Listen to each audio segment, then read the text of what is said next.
আজি 3 নম্বৰ কুৱেশ্যনটো কৰোঁ চোৱা 3 নম্বৰ কুৱেশ্যনটো চোৱা কি দিয়া আছে যে for the following AP write the first term and the common difference ঠিক আছে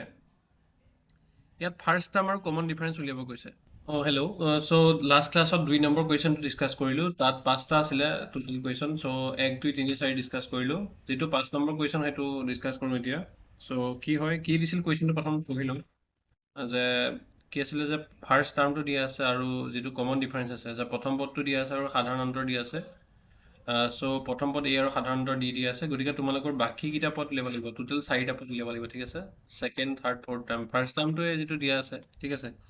চ' এইটো 4 নম্বৰলৈকে হৈ গ'ল লাষ্ট ঠিক আছে ইয়াত কি লিখিব লাগিব আমি প্ৰথমতে গিভেন এইটো দিব লাগিব যে কি দিয়া আছে আমাৰ ফাৰ্ষ্ট টাৰ্ম প্ৰথম পদ কি হ'ব এইটোত a1 বুলি লিখিব পাৰোঁ a1 ইকুৱেল a ঠিক আছে এইটোৱে কিমান হ'ব -1.25 হ'ব ঠিক আছে আৰু কি হয় কমন ডিফাৰেন্সটো দিয়া আছে কমন ডিফাৰেন্স আৰু অসমীয়া লিখিলে কি হ'ব যেটো সাধাৰণ অন্তৰ হয় সেইটো দিয়া আছে কিমান দিয়া আছে সাধাৰণ অন্তৰ মানে কি হয় d হয় সো d কিমান দিয়া আছে -0.25 এতিয়া আমাৰ ফাৰ্ষ্ট টাৰ্মটোৱে এইটো যিটো দিয়া আছে সেইটো হয় 4টা যেহেতু উলিয়াব দিছে গতিকে আমি নেক্সট 3টা উলিয়ালে হ'ল হ'ব ফাৰ্ষ্ট টাৰ্মটো আমাৰ দিয়া আছে এইটোৱে ফাৰ্ষ্ট টাৰ্ম হয় সেইটো a1 বুলি কয় বা a বুলিও কয় ঠিক আছে সো এতিয়া a2 যেটো হ'ব সেইটো হ'ব a1 + d হ'ব a1 কি হয় -1.25 হয় আৰু d কি হয় এর প্লাস চিহ্ন এই প্লাসটো প্লাস দিলো ঠিক আছে এতিয়া d এর জায়গাত -0.25 এড কৰিম সো এটা কিমান হ'ব -1.25 আৰু -0.25 কিমান হ'ব -1.5 হ'ব ঠিক আছে বা -1.50 দিব পাৰা তেনেকে তোমালোকৰ a3 কি হ'ব a1 + কি হ'ব টুৱাইস d হ'ব কালি মই শিকাইছো এটো কেনেকে হয় 1.25 আৰু জুনে এতিয়া নতুনকে চাইছে এটো ভিডিও আগৰ ভিডিওটো চাই পেলাই এটো আহিবা ঠিক আছে 1 2 3 4 গিটা কৰা আছে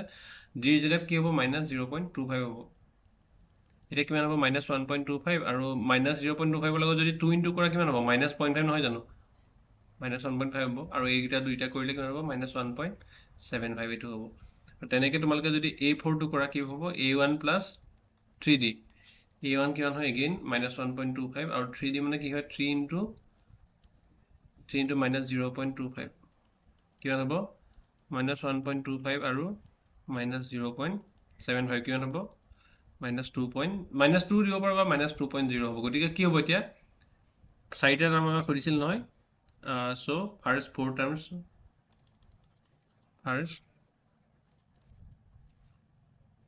টাৰ্মস কি হ'ব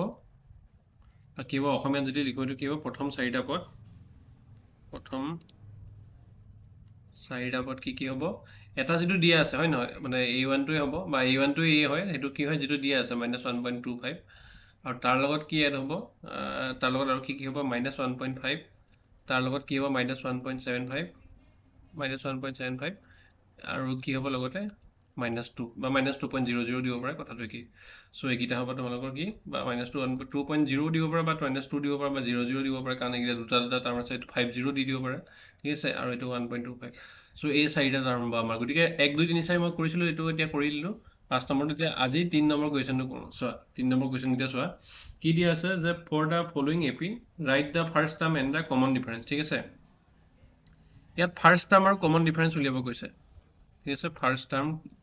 যেটো দিয়ে ফাৰ্ষ্ট টাৰ্ম কি হয় হেতু a1 ফাৰ্ষ্ট টাৰ্মটো আমি কি বুলি কবা প্ৰথম পদ কি হয় প্ৰথম পদ আৰু সাধাৰণত উলিয়াব কৈছে প্ৰথম পদটো কি হ'ব ফাৰ্ষ্ট টাৰ্মটো যেটো a1 বা প্ৰথম a1 টোৱে হ'ব ফাৰ্ষ্ট টাৰ্ম ঠিক আছে a1 বা a বুলি কয় 3 হ'ব আৰু কমন ডিফাৰেন্স কি হয় কমন ডিফাৰেন্স কি হয় কি হ'ব যেটো সাধাৰণত তোমালোকৰ মই কৈছিলো যে তোমালোকৰ পিছৰ টাৰ্মটো বা সেকেন্ড এই টাৰ্মটো মাইনাস কৰিব লাগে যে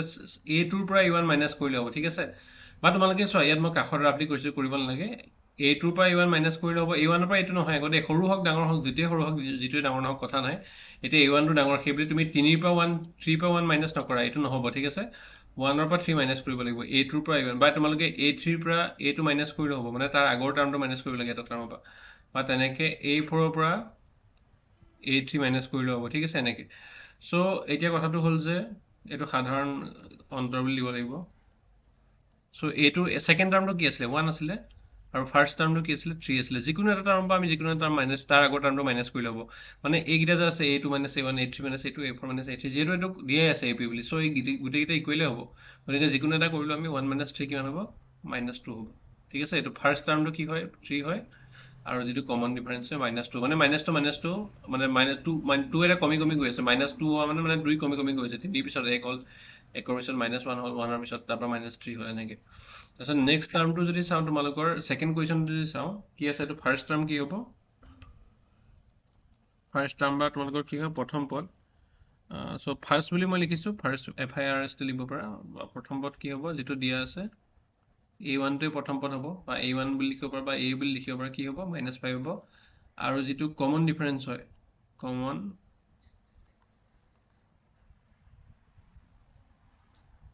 বা সাধাৰণ অন্তৰ কি হ'ব সেকেন্ড টাৰ্মটো বা আমি ফাৰ্ষ্ট টাৰ্মটো মাইনাস কৰি দিম সেকেন্ড টাৰ্মটো বা আমাৰ ফাৰ্ষ্ট টাৰ্মটো মাইনাস কৰিলে কি হ'ব মই বুজালো কিয় সেকেন্ডৰ পৰা ফাৰ্ষ্ট যিকোনো এটা কৰিলে হ'ল থাৰ্ডৰ পৰা সেকেন্ডটো মাইনাস কৰি ল'ব বা ফোৰ্থৰ পৰা সেকেন্ডটো থাৰ্ডটো মাইনাস কৰি ল'ব সো a2ৰ জাগাত -1 বহালো আৰু মাইনাস চিনটো দিলো প্ৰথমতে এইটো ফৰ্মুলাৰ মাইনাস চিন ঠিক আছে এইটো মাইনাস চিন ফৰ্মুলা মাইনাস চিন তাৰ পিছত তোমালোকৰ কি হ'ব a1ৰ জাগাত কি হ'ব a1 টো -5 আছে এইটো ব্ৰেকেটত দিব লাগিব মাইনাস যেহেতু আছে -5 হ'ব সো কিমান হ'ব -1 -7 + 5 সো 5 আৰু -1 কিমান হ'ব 4 হ'ব এইটো ঠিক আছে এইটো হৈ গ'ল এনেকৈ তোমালোকে এইটো চাই লও ভালকৈ একবাৰ a2ৰ জাগাত কি কৰিছো আমি -1 পুট কৰিছো তাৰ পিছত যেটো এই ফৰ্মুলাৰ -2 এই -2 দিছো ঠিক আছে এই -2 আমি দিব লাগিব এনেকৈ দিলো তাৰ পিছত কি হ'ল a1ৰ জাগাত আমি ব্ৰেকেট দি পেলাই মাইনাস যেটো আছে সো -5 কৰিলো সো -1 প্লাস হৈ গ'ল -1 + 5 এতিয়া নেক্সটটো যদি চাও আমাৰ 3 নম্বৰ কোৱেশ্চনটো সো ইয়াত কি হয় ফাৰ্ষ্ট টাৰ্মটো কি হয় এইটো এনেকৈ লিখিব পাৰা ফাৰ্ষ্ট টাৰ্ম বা তোমালোকৰ প্ৰথম পদটো কি হ'ব প্ৰথম পদ কি হ'ব যেটো দিয়া আছে a1 টো কয় বা a বুলি তাক a বুলি কয় 1/3 হ'ব আৰু যেটো কমন ডিফাৰেন্স যেটো সাধাৰণ অন্তৰ হয় সেইটো কি হয়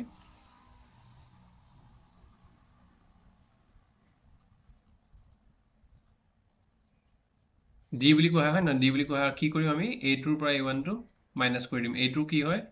5/3 হয় a1 কি হয় 1/3 হয়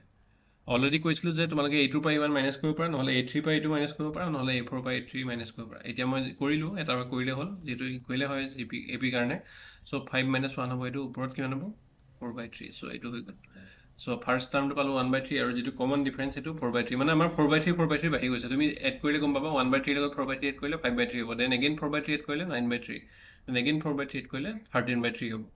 এতিয়া লাষ্ট কোৱেশ্চনটো চাই লোৱা সো লাষ্ট কোৱেশ্চনটো আছিলে যে ইয়াত ফাৰ্ষ্ট টাৰ্মটো কি হ'ব প্ৰথম পদ কি হ'ব অসমীয়াত ফাৰ্ষ্ট লিখিছো প্ৰথম পদ বা কি হয় ফাৰ্ষ্ট টাৰ্ম কি হয় এটো আমি কি বুলি জানো a বুলি জানো বা a1 এটা আগত লিখিলে হ'ল কি হয় 0.6 হয় 0.6 ঠিক আছে আৰু যেটো কমন ডিফাৰেন্স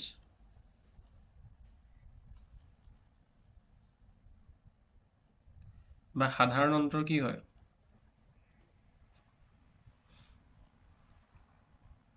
এটো কি হয় ইয়াত মই ইকুৱেল দিলো এটো কি বুলি কয় d বুলি কয় আৰু এটো কি হয় a2 - a1 হ'ব a2 টো কি হয়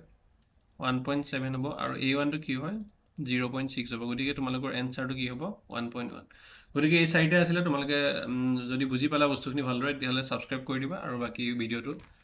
তোমালোকৰ যিখিনি ফ্ৰেন্ডছ আছে তেওঁলোকৰ লগত শ্বেয়াৰ কৰি দিবা থ্যাংক ইউ ঠিক আছে